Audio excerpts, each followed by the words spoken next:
Hey guys, this is an inbox review of a kit that came out around about a year ago, and when it was much announced about a couple of years ago, it was eagerly anticipated. And I know many other modelers have actually done inbox reviews, and a few have done builds on them. When I heard about this, I got very excited because obviously it's a particular Phantom that I'm interested in. Because I remember as a kid, my father and I would actually sit most weeks and watch the series Sailor, with the old Phantoms and Buccaneers, that were based on the Royal Navy's last conventionally operated aircraft carrier, HMS Ark Royal R09, which is featured, and you can still get it on DVD, in the BBC 70 series Sailor. Fantastic looking aircraft, really sort of gives the sheer power of a fighting machine off the good old days of when we had proper aircraft carriers. I know we've got two new ones, one which has just entered service and it's on its first commission, HMS Queen Elizabeth, and in I think about a year's time we've got HMS Prince of Wales entering the fray as well. But they, I suppose, not really could be considered a standard sort of conventional aircraft carriers. But we've got two big beasts coming into the Navy. It's about time too, because it's been a while since we last had a big carrier as respect to the late Ark Royal R09, and it's a good thing that we have. Anyway, as I say, I was very excited about this when it was announced, and I swore to myself I was going to get one. I did, and I've had this in my stash for the best part of a year now. So I thought I'd put my hat in the ring and do my inbox review of this particular kit. As you can see, the actual aircraft concerned is based on one of three squadrons which were in the Royal Navy Fleet Air Arm in around the sort of the late 70s to, well, say late 60s to sort of late 70s. And you've got one of three options: a Royal Navy support unit aircraft at Yeovilton. You've got 767 Squadron, which was land-based at Yeovilton. And then obviously the old 892 Omega Squadron, which was based on Ark Royal from around about sort of 1970 to 78, when the old girl was pensioned off and paid off. As she was the last conventional aircraft carrier, there were a group of people who were going to try and buy her, preserve her, and have her moored alongside HMS Belfast in London. But sadly, they never raised enough money and time, and the old girl was towed down the scrapyard around about 1980, and her scrapping was completed in 1983.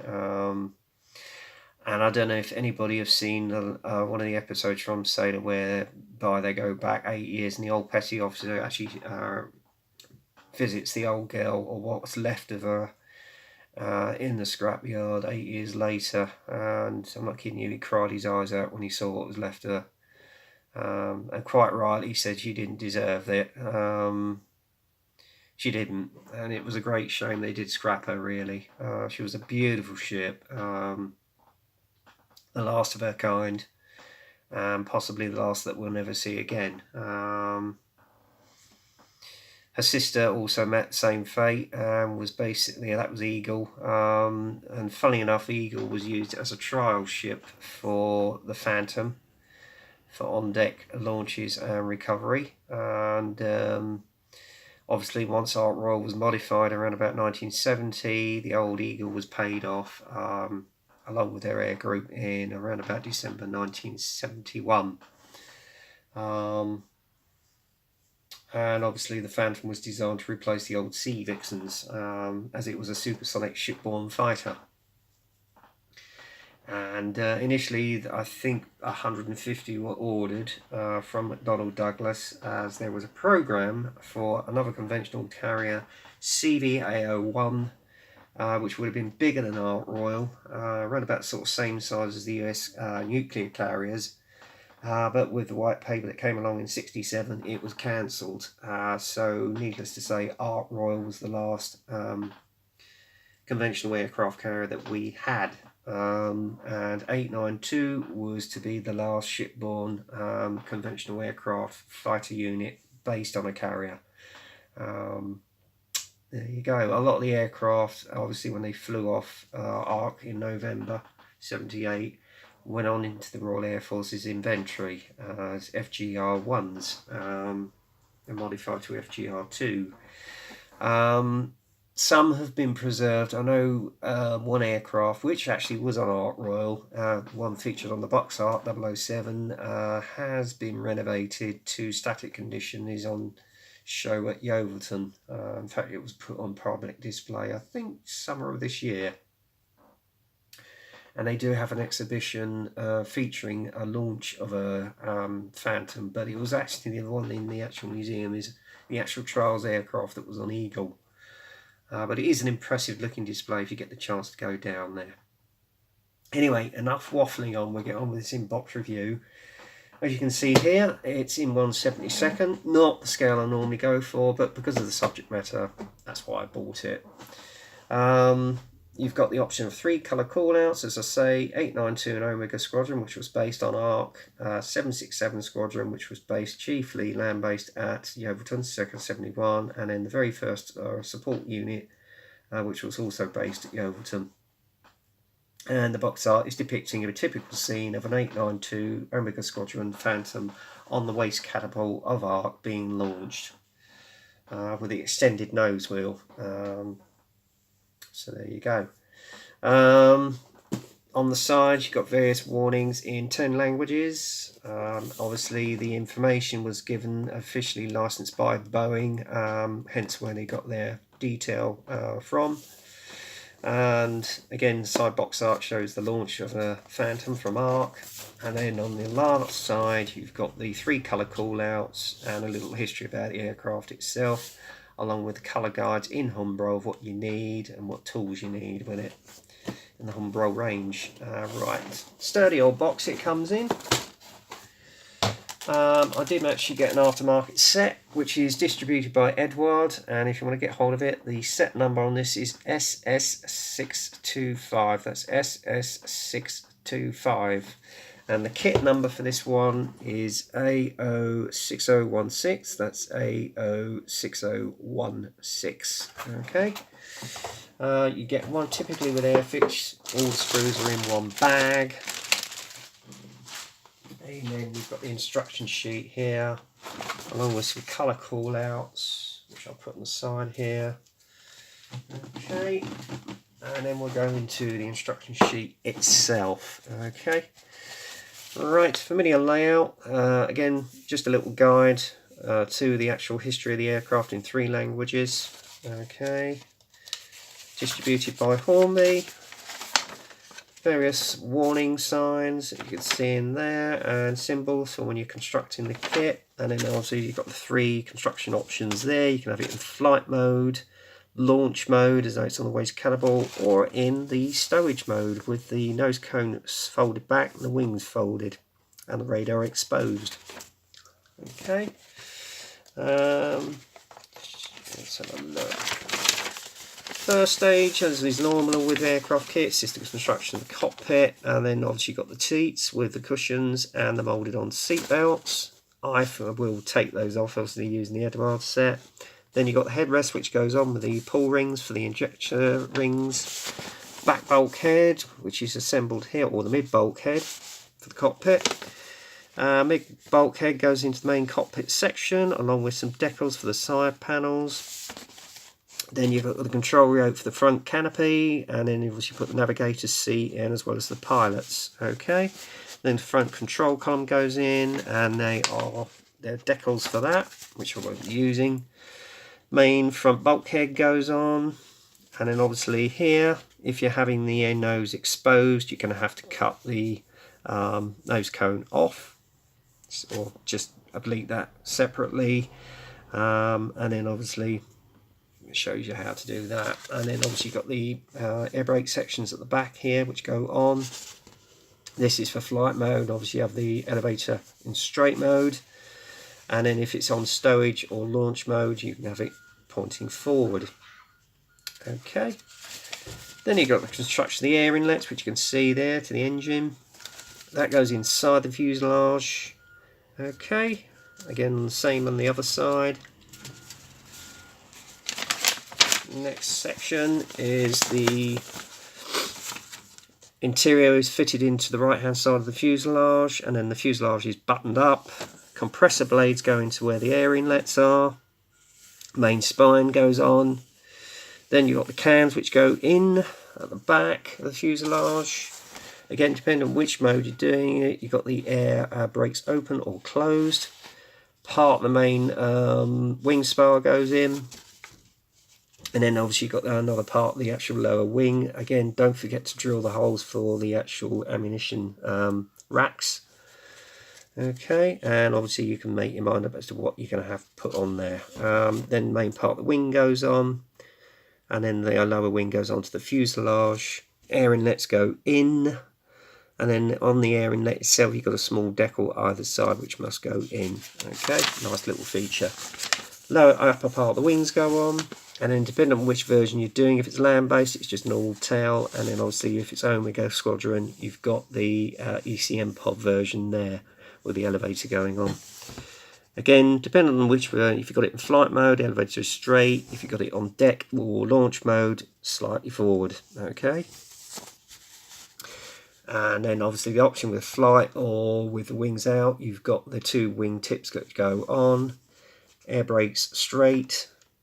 Well, elevator straight as it were. Then your weapons part, a front elevator on the wing goes on. Air brakes on the bottom part of the wing go on. And again, if you got it on the launch position, you can have the wingtip with the front air elevator down, which goes on. Elevator pointing down again with the other air elevator. And then with the front air inlet that goes down, you get that option. And then again with the air brakes goes up. Or with the stowed position with the wings folded, you can put the wingtips on there. Again, straight for the elevators, and the outer elevators go on straight as well. And same position with the air brake. Air manifold is on open if you want it on the stowage and launch position, and then just closed on the flight mode again. Side units which go on the back of the actual engine burners. Air inlets for the nose, which you can see there. Again, if you want it in flight mode, undercarriage bays go on. And again, if you want it with the undercarriage bays open, you show the various side units there, as it were, where they're placed, along with the oleo arms, as it were. Okay, the positioning of some of the undercarriage bay doors, which you can see there, for both launch and ordinary stowage positions, and then obviously the wheels go on. And a nice feature is they are weighted to simulate the weight of the aircraft. Now, if you have it in the launch position, obviously you have the longer front nose wheel extended, which is the one I'm going to be using, or you can have it as just normal. It's entirely up to you. And then obviously you've got the installation of both there into the nose wheel bay, along with the upper support arm. Then you obviously put the wheels in and undercarriage bay doors as well. And then obviously you've got a mixture of, obviously just for display uses, they used to put the fake sidewinders in there without the air inlets, or you put the actual sidewinders it's on itself. Assembly of the outer air wing tanks or main central one. And again, it depends on what weapons load you want to do. It's entirely up to you. Okay. Still recording, that's good. And then obviously you've got the pylons here with the various weapon racks. It's entirely up to you what you do. And again, you've also got the refueling pod in the stowed position or open. It's entirely up to you. I personally would have that open if you got it in flight mode. In fact, a good idea would be, if you've got the old Buccaneer, you could actually do a scene with it being refueled from that. So that would make a nice idea for a scene. And then obviously with the arrestor hook, you can either have it in a down stow position or up. It's entirely up to you. And then you've got the cover for the front control panel that goes on, including the HUD, head-up display. And if you know, you can either have the cockpit open or closed. It's entirely up to you.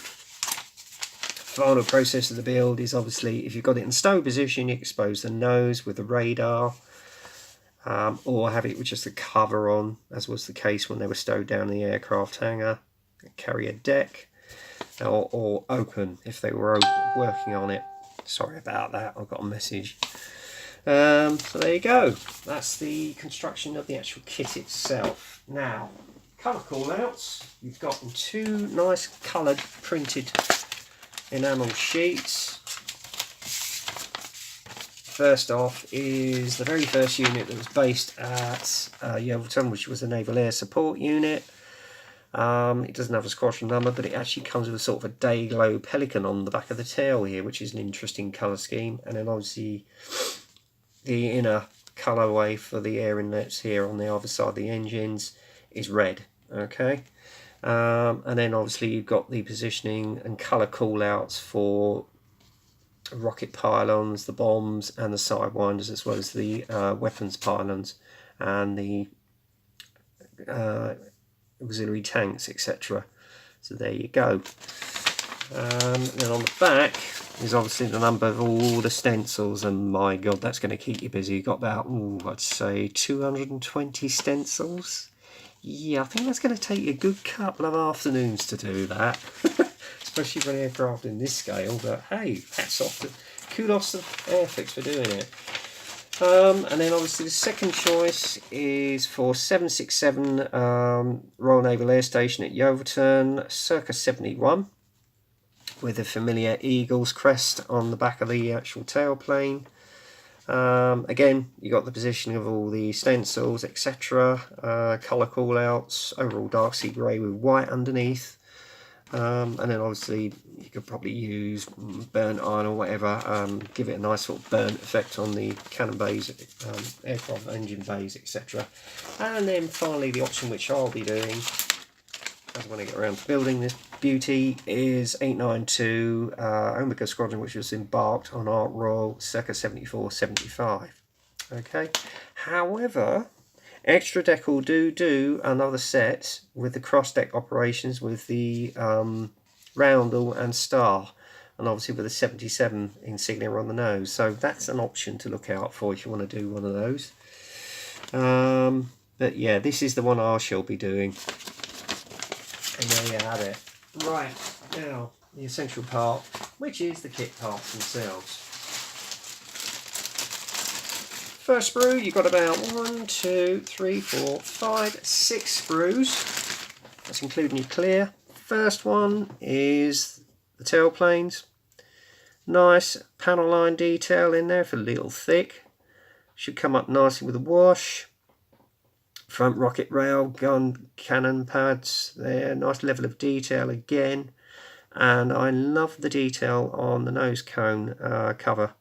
It's beautifully caught. And if you wanted to do this in a sort of a carrier hangar deck scene, that would look really nice. And then again, if you're doing a maintenance scene, you've got the exposed radar right here. Beautiful level of detail again. So Airfix, hats off to you guys for doing it. Really adds to the kit. Second sprue. You got the main wing spar here, which you can see, and there's some nice level of detail inside, which you can see with some of the wires and the wiring work. Very nicely caught. Undercarriage wheels are nicely caught as well, nice level of detail there, and including the cockpit tub, nice level of detail there, and on the main central sort of bulkhead, very nicely done. Again, dry brush that'll look nice. That's your sort of bulkhead or firewall for your nose.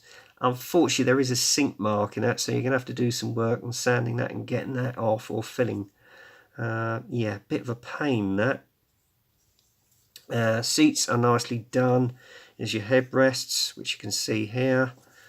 Control column here. And again, with the seat cushions, there's the moulded on seat belts as well. Wheels are nicely weighted, which I thought was a nice feature to give the impression of weight of the aircraft. Undercarriage base, nice texture detail on those as well. Compressor blades are beautifully reproduced, and even, I don't know if you can see inside the actual exhaust pans there, you've got a nice level of detail on the interior as well to represent the old Spey engines, and then obviously you've got the outer part, the old cans as well. Nicely done. There's your refueling probe if you want it exposed, and then obviously there's the cover there. The two tail hooks, nicely done again. Yeah, it's very nicely done. So that's the second sprue. Third sprue, weapons load and pylons and underwing tanks. Nicely crisply moulded, as you can see there, with the sidewinders. And then obviously you've got your air tanks, auxiliary and main central air tank. Nice level of panel line detail on those. Bombs are nicely reproduced as well. And I think these are Shrike missiles, I'm not sure. And you've got your engine your weapons polylons here, nicely reproduced too. Very nicely done. Sprue 4. Undercarriage, no, I'm saying undercarriage. Blech. I'm having a brain fart then. Fuselage halves, nicely reproduced with the panel line detail, especially where the old cannon, where the exhaust heat columns are. Lovely sort of rivet detail there. Well, again, that will come up nicely with wash and weathering. And nice rivet detail on the side here for the scale that it is. Beautifully reproduced. Even on the wing fold units, nice level of detail on the actual mechanisms there. And obviously central wing spars there for the bottom wing. Yep, nicely done. Lower part of the undercarriage fuselage halves here. Again, lovely texture of panel line detail with the rivets here. Beautifully reproduced. And again, these are the wing extensions for the aircraft on launch, because you've actually got the front elevators down, as it were. There's the internal detail of the air brakes, nicely done again. Yeah, really impressed with these, I have to say. Very nice. And penultimate sprue, again, upper wing detail, nice panel line detail on there, as you can see. If I can get that into the shot. Tail unit here, the actual tail itself, you've got the option of the land-based version with the standard tail, or carrier-based one with the ECM pods on it. Again, lovely panel line detail on both. Very nicely done, and even on the actual main spine itself, there's some lovely panel line detail, and on the air inlets themselves as well. Very nicely done. Kudos to Airfix. And then finally, which I'm not going to take out the bag, you've got your clear canopy parts, beautifully clearly produced. But the surprising thing is, with the radar dish, it's in clear. Now, why they've done that, I have no idea. Still, hey ho, I'm sure it will look nice when it's exposed. So that's that. And then finally, here's the decals themselves, all printed by Cartograph, I'm sure. Lovely amount of stencils here, which is going to keep you busy for a good afternoon or two. And then obviously you've got the side panels and central control column for the decals as well. Again, nicely centered on the actual roundels. And then obviously you've got the tail units, and the Pelican one for the Naval Support Squadron is quite an interesting colour. Very interesting indeed. And again, I like the way they've broken that up in case you've got your undercarriage and air brakes down. And even decals for your weapons loads. Very nicely done indeed. And then obviously you've got the familiar Omega logo for 892. Very, very nice indeed. So, what are my impressions of this kit? Exceptional. Exceptional. Especially for an aircraft of this scale. My only criticism, I would say, some of the panel line detail is a little heavy in places. But, all said, beautifully reproduced for such a icon of an aircraft from the Cold War, especially a naval aircraft. What would actually make my days if they retooled the Buccaneer as well in this scale. So, Airfix, if you're watching and you're listening, give us the Buccaneer, or even the Sea King. That would look nice, an early version of the Sea King. Or maybe even the Gannet. You know, I know Sword do the AEW version of the Gannet, but that's a limited edition kit. You know, if they brought out most of the aircraft in the air group of Arc RO9, that would be absolutely awesome. Especially for those who actually served on her. As a kid, I was always watching it with my dad, Sailor, in the days when we had a proper aircraft carrier, as it were. I would highly recommend this kit. Definitely, if you haven't got it, go out and get one. Even if you've got an opportunity of either doing it as a launch version or even do it as a scene with maybe the old Buccaneer that they issued, refueling air to air, because obviously with the exposed refueling pod in flight mode. I have seen someone do it at a model show this year and it did look impressive.